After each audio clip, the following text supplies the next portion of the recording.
السلام عليكم ورحمة الله وبركاته، يا رب تكونوا بخير. النهارده يا قمر يا ست الكل يا اللي بتتفرجي عليا زي العسل انت او ربنا. النهارده يا قمر انت جايب لك وصفة قوية جدا لإنبات فراغات مقدمة الرأس وتكثيف الشعر ومنع تساقطه. كل ده ان شاء الله في وصفة بسيطة موجودة في مطبخك او عند العطار، تقدري تجيبي المكونات البسيطة دي. كل اللي عليكي بس مش عايز من حضرتك غير اللايك.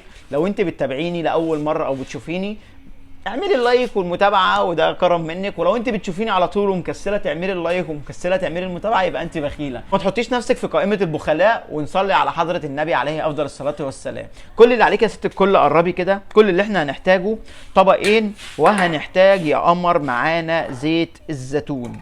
زيت الزيتون ده غني عن التعريف، يكفي كفايه بس ان هو مذكور في قراننا وفي دستورنا اهو. جيبي كده حبه حلوين على قد شعرك، وهتعملي مش مره واحده، الكلام ده هيفضل عندك وهتعملي عنده كذا مره. طيب ايه